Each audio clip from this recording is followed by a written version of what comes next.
everyone, we are back with top games of September 2023. Almost at the end of the year, Tarrant. We're gonna have to do our top games of the year soon. So this is it, the games that are new to us in September 2023. Yeah, most of them I think in this case are new because it's been very Gen Con releases, Gen Con heavy focus on our playing through September. So yeah, while our new to us's will sometimes have older games or last year's or prototypes, I think we're going to see quite a lot of Gen Con releases and maybe some upcoming Essen releases here as well. Indeed, and as usual, these games, they can come through review copies, they can through commission videos that we do for publishers or prototype, but regardless of how these games came through, this is our own opinion. Yes. So this is our own opinion, which games that we include in this list. And hello everyone, it's Stella and Tarrant from Meeple University. Hopefully you are well. Let us know as well in the comments what games you've been playing and what games have impressed you this month or last month. And without further ado, let's get to my number 5, which is Cargo Empire by Moidi's Design. This is just a prototype still. They are bringing out the Kickstarter project soon, I think October. And this is a train game. I mean, you like train games. It's very much, it's another one that fits with that Mini Rails, Mini Express series from Mo Ideas in being but at its core, it's a 3 to 5 player game, and it involves the tracking of cargo and routes around with some fairly simple actions. It's very simple. So basically you just deliver cargo on your turn. That's it. Well, almost. You need to have enough transport cart to deliver those cargoes. If not, you need to waste a turn to get those carts. So there's track advancement. There's just so many things that you have to look around. Very highly interactive, because you really need to see what everyone's doing. And then you probably can't think of your next turn until you see what everyone's doing. And then change your turn according to that. Yes, like in Mini Express in particular, there are shared companies and you're trying to make the most of how the board is laid out when it's your turn. Yes, so it's like that Cargo Empire. And of course, those mechanics are what I love about Cargo Empire. It's very simple action, but yet there's so many things you need to think about. Please do check it out. We will have the video coming up soon, and if we do have relevant videos, I'll link it below so you can check it out and find out more about these games. My number 5 is World Wonders, and this is, I would call it a simple tile placement game and kind of a tile drafting, tile purchasing game. And that's what I quite like about this. There's a limited display of tiles that are available for purchase each round, and you're in turn order, you have to spend money to get them. You sometimes have to spend money to get roads or towers, because there's a few specific tile placement rules, and they're simple enough that you can pick them up quite quickly, but there's enough restriction there that you've got to plan ahead a little bit, and sometimes you're going to lose a critical tile because someone might get it sooner, or you've got to go and build something else. So I like that there's a little bit of thinking ahead. There's a little bit of fear that somebody's going to draft ahead of you. You know, I often say I don't think there's quite enough of that these days. I think a lot of games are very gentle. You can get whatever you want. So there's a little bit of fear in this one.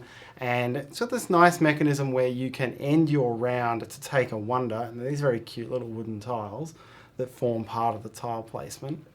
And it all kind of clicks together. So it is a pretty simple game. There's not really anything here you won't have seen before, but it all fits together very nicely. And the track's also amazing. So you advance the track as you place the tiles and wonders, and you score the lowest score of the tracks. So I always like when that's what's happening in the game. Yes, it's a forced diversification sort of game.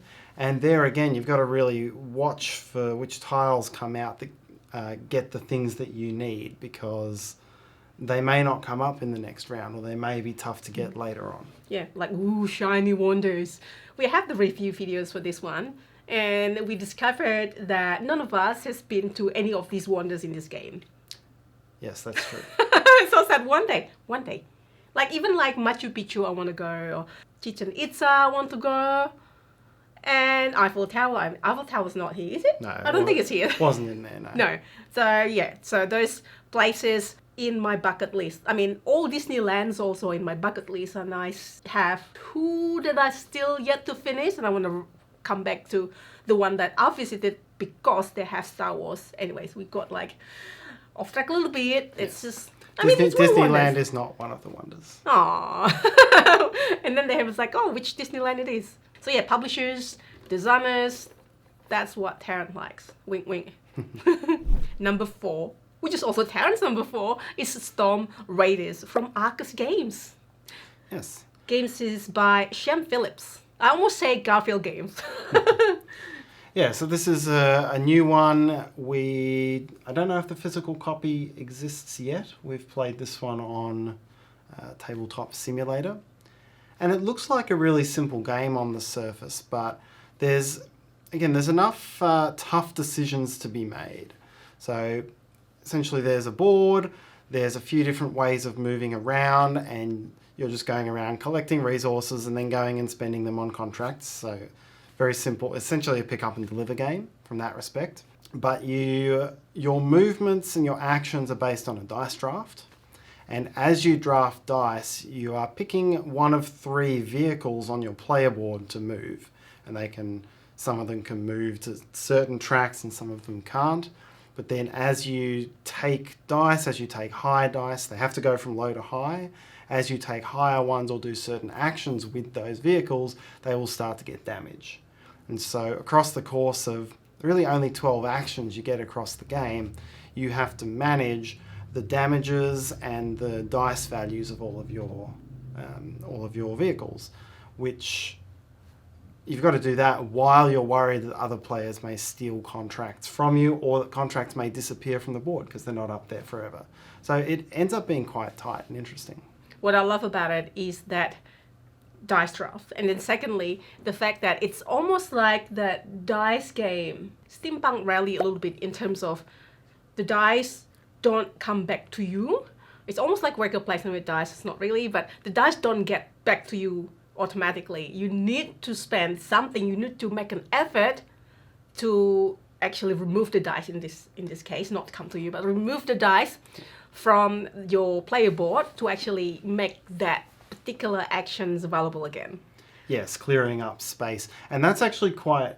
It's a good comparison with Steampunk Rally because you need to spend large amounts of things to vent off the steam in that one. And this one, if you get a high die, it helps you get rid of damage, but not as many action dice. Yeah. And if you get a low die, it gets rid of lots of action dice, but not as much damage. So again, it's a real balance. Yes, that's another thing. You need to manage your damage on your vehicles. That's another thing that you have to look after. Not to mention each end of round, you need to make sure you avoid the storm. Exactly. Which is in the title. Of course, we haven't even mentioned that yet. Yeah. And that's got something that I do quite like is where the last remaining die has some common effect, or the last thing that's undrafted has some common effect. And in this case, it dictates how the storm moves. And if you get hit by the storm, it smashes you with damage. It's a bad thing.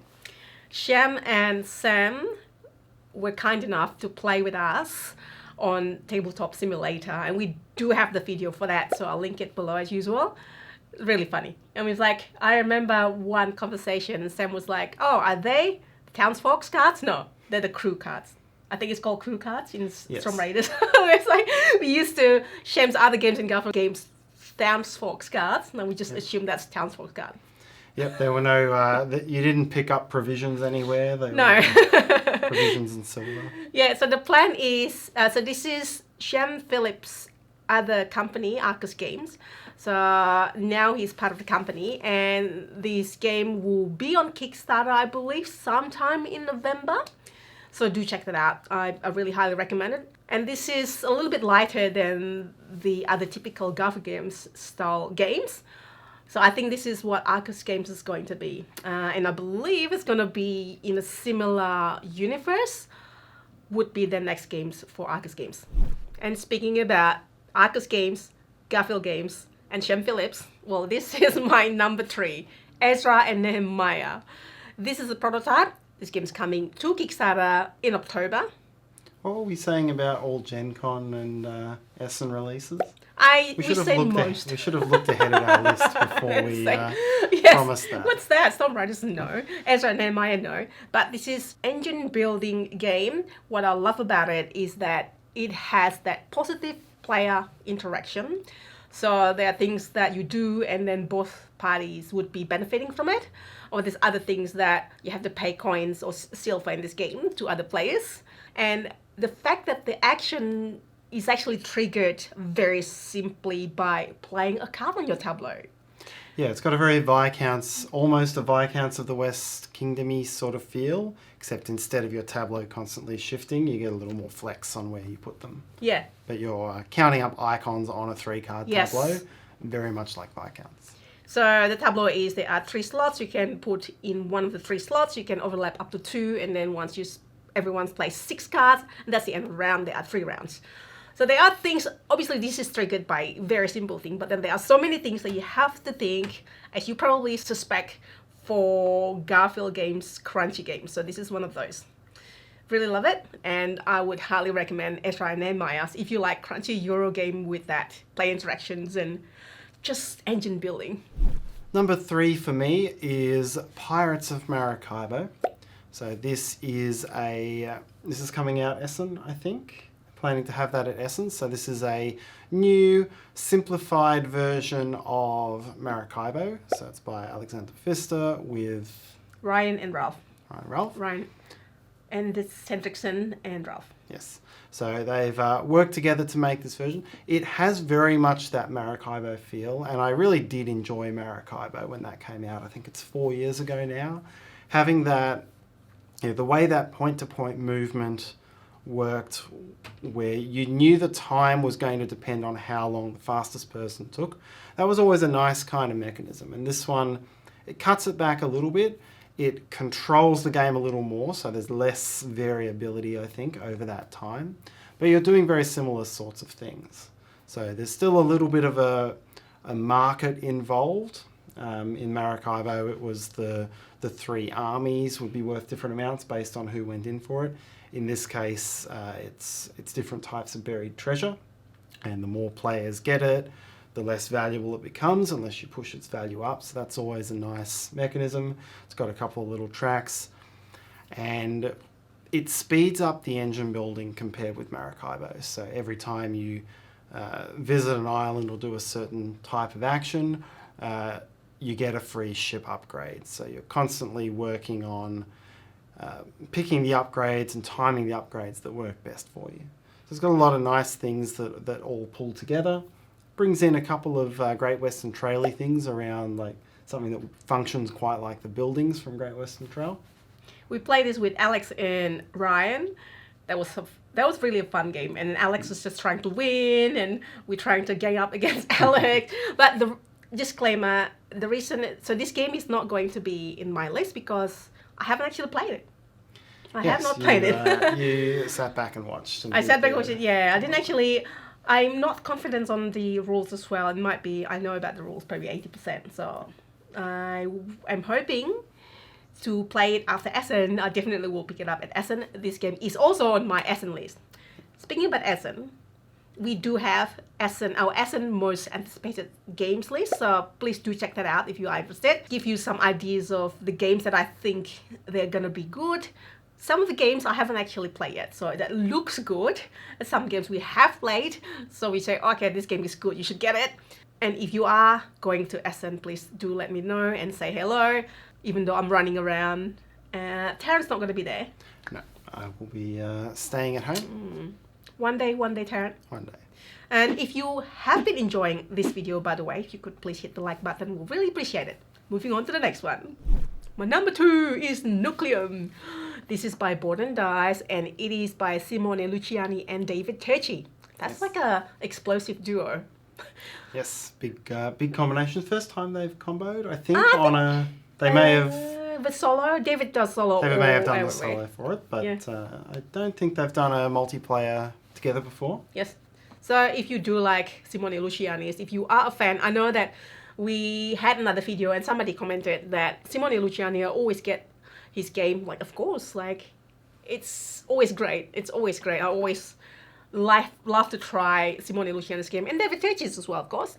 So Nucleum, this game is actually slightly prototype or pre-production copy. I do love it. I love it because the special action tiles mechanic. You do your action by playing that action tile. You play it on your board, and you can actually discard it and you can buy another action tiles, and that's really unique and that's really satisfying, I find.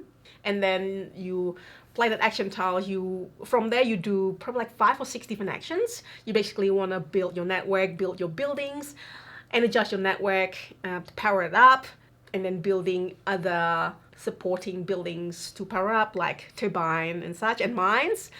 And you get points by powering up your building mainly. Yes, it's been very much compared with Barrage versus Brass. Yes. Certainly the way the main board is laid out feels very brassy, right down to having to have networks to bring your uranium around and buying coal from the outsides of the board. But it doesn't have the fear of Brass. It doesn't have that fear that someone's going to consume. And this is why it is not on your list stuff. Or maybe not. It is, well, yeah, again, we talk about interaction. This one, there was competition for placement, but you did kind of have a lot of control over your stuff. So, I felt there were lots of things you could plan out. What I did really like about this game was you could almost call it a Great Western Trail-y sort of thing going on. Every time you decide to refresh, and when you've run out of your action tiles, you count up how many achievement points you've scored. It's like this secondary type of scoring. And you can cash that in for an end-game scoring objective on this long trail on the board. And so if you rush through quickly, you can get a lot of lower scoring objectives, or if you stack up for one really big between transitions turn, you can go for one really big one. So there's a few nice pieces involved in that, which I quite liked. Yeah. So this is going to be Essen release, and please do check it out. I really like what Board and Dice has been doing lately. From Nucleum and then Barcelona. That was just the last 2 releases. Yep, and the book one. Books of Time. Yes. Really nice engine building Euro game. And one more thing, even the contract fulfillment. So there's like contracting that you can achieve. You don't have to give up anything, but it's more like while engine building, you complete this contract as well. That's so good, right? Yeah, it's meeting Euro targets rather than giving stuff up. My number 2 for September is Urubamba Valley. So this is a relatively simple rule set, kind of medium but highly interactive game. This is by Jeffrey CCH, who usually designs for Ice Makes, and it was published by Broadway Toys. And it's essentially a tile. You're trying to get the most money, and it's a tile placement game. And it's one of those highly common goal types of ones, like Hamlet, for example. So when you place a tile, you're building up 5 different types of farms. When you place a tile, you get harvest points based on the size of connected farms. So if multiple players of the same farm type are working together, they can build a really big farm and just score lots and lots of points over and over again through it. What makes it interesting and the interaction quite good is that you need to buy a technology cube in a certain farm to be allowed to plant it, and there's not enough of each farm for everyone. Yes. So you're going to go through this early phase where people are going to get they're either going to go quickly and get technologies, or maybe hang back a little bit to see which ones are going to be valuable.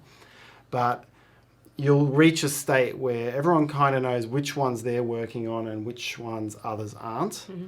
And then your tile placements become an exercise in benefiting yourself and not others. And it does it in a very simple way. So I quite like that.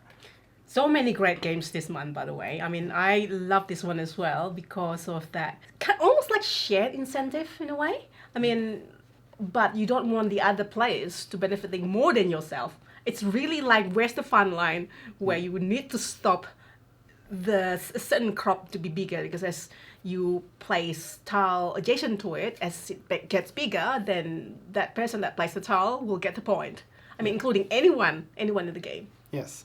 And it's a pure investment sort of game as well. So you want money, and once you've got a bunch of money, you then have to outlay some of it to buy more seeds, to buy specialist tiles, which are various bonusy upgrades and things that let you move alpacas around and do, that sounded strange out of context, but to do a bunch of stuff that starts to level you up. So it is, and you can buy, what you don't see very often is you can buy as much as you want on a single purchasing turn. So you have the choice to go and invest either early or, again, hang back to see what's going to be a good investment, but you can do a lot of it really quickly. Because investment means like less money, and money is points 1-to-1.